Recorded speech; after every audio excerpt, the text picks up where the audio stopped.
Oke, strategi peningkatan literasi yang coba dikembangkan adalah small but beauty yang pertama. Jadi kita melakukan hal yang kecil tetapi memberikan sebuah makna yang baik. Yang kedua adalah sesuai dengan minat. Bapak dan Ibu kalau punya minat tertentu, misalnya minat dalam konteks melakukan sesuatu, Bapak dan Ibu melakukan sesuai dengan minatnya. Apakah based on games, apakah based on workshop, ataukah aktivitas yang dilakukan sehari-hari. Ini adalah untuk mendorong kemudahan. Yang ketiga adalah pembiasaan. Pembiasaan menjadi penting. Kenapa? Ketika sudah minat, dilakukannya dengan enjoy, dilakukannya dengan have fun, dilakukannya dengan menikmati proses dan menghasilkan sebuah dampak yang baik. Yang selanjutnya adalah pembudayaan. Tentunya ketika sudah melakukan sebuah proses habituasi, ada proses pembudayaan yang baik.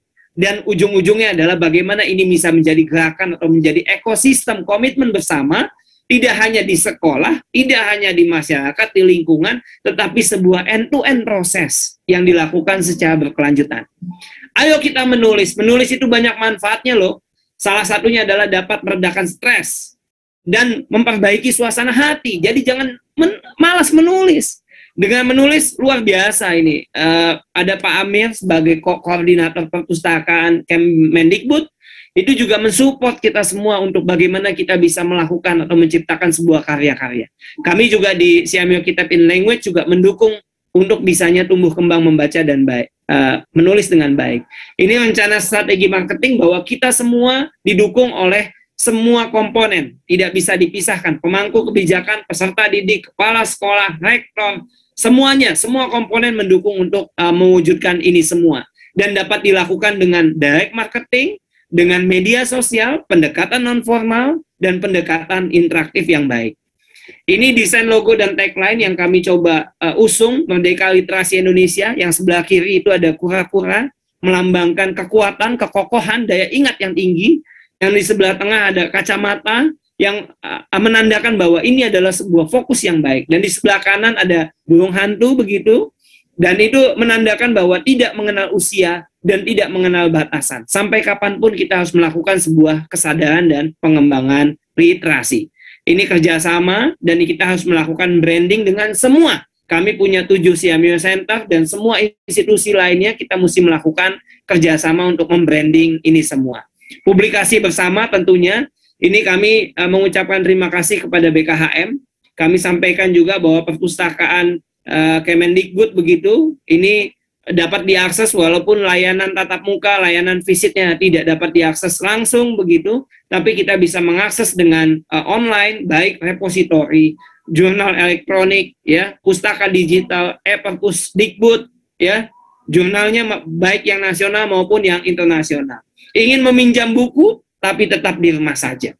Ini barcode-nya di Perpusdikbud, ini kita kerjasama juga untuk bagaimana bisa menumbuh kembangkan pembiasaan dan kemudahan akses layanan perpustakaan yang menjadi salah satu wahana atau media bagaimana kita bisa menumbuh kembangkan minat baca yang baik. Jadi ini mohon disimak ya kepada peserta semua, ini menjadi peluang yang baik begitu ya. Jangan sebagai insan pendidik ya, insan pendidik, tenaga pendidikan, siapapun peserta didik, bahwa dengan kondisi adaptasi kehidupan baru ya, kita masih terlena dengan kebiasaan bagaimana kita menunggu informasi, tapi bagaimana kita bisa membrowsing, bagaimana kita bisa melakukan sebuah upaya-upaya proaktif untuk memanfaatkan banyak sources, dan semuanya layanan Kemendikbud ini diberikan secara cuma-cuma. Jadi Bapak dan Ibu juga bisa datang, komunikasi secara online, bagaimana bisa memanfaatkan ini dengan baik. Di bawah ada media sosial ya, yang bisa dilihat, dan ada laman yang ini menjadi penting. Ini kemarin baru 1 minggu yang lalu kami melatih gitu, membiasakan bagaimana 5W1H itu dalam konteks pembuatan berita atau membaca dan menulis itu merupakan sebuah kebutuhan.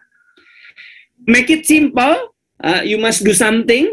Nggak boleh kita tidak bisa memahami apa yang semua yang ada dalam konteks kita, tapi bagaimana kita bisa melakukannya. Dari mulai bagaimana kita membuat judul, bagaimana kita bisa menjelaskan aktivitas kita, bagaimana kita bisa menempatkan siapa yang menjadi orang kunci, bagaimana kita bisa menjelaskan pelaksanaannya, ya, kita bisa menggambarkan tempatnya, bagaimana kita bisa memberikan dampak positif, dan bagaimana kita bisa membuat profiling lembaga. Jadi Bapak dan Ibu sebagai guru, sebagai dosen, peserta didik, Bapak dan Ibu harus memaknai bahwa menulis itu akan meningkatkan sebuah kemampuan, bukan hanya kemampuan how to deliver message, tapi bagaimana Bapak dan Ibu bisa mengekspresikan sesuatu dan memberikan sebuah dampak, menginvite semua audiens terhadap apa yang Bapak dan Ibu semua lakukan. Dan setiap membaca, menulis, dan bagaimana mengekspresikan itu dikaitkan dengan isu strategis, kaitkan dengan kebijakan, kaitkan dengan program, dan mudah-mudahan ini bisa bisa dilakukan untuk bisa meningkatkan kualitas kita semua. Ini ada beberapa buku yang bisa diakses. Kami juga senang untuk bisa memberikan ini sebagai media untuk sama-sama memperbaiki, tanya jawab begitu, dan ini bisa memberikan sebuah kontribusi nyata kita kepada masyarakat. Ini juga ada buku saya dengan Mas Topan ini melakukan sebuah kontemplasi untuk anak-anak muda. Memang kita coba bagaimana membangun kesuksesan itu mulai dari mimpi, mental, sikap, aksi, kepemimpinan, manajemen, dan sistem. Jadi semuanya mesti dilakukan dengan baik. Dalam konteks membangun literasi membaca dan menulis, kita mesti punya karya. Oleh karena itu, ini merupakan salah satu evidence, salah satu base begitu, bagaimana kita bisa menciptakan dan memberikan kontribusi yang baik untuk kemajuan literasi yang ada di Indonesia. Mudah-mudahan itu yang bisa kami sampaikan sebagai pemaknaan pada webinar ini.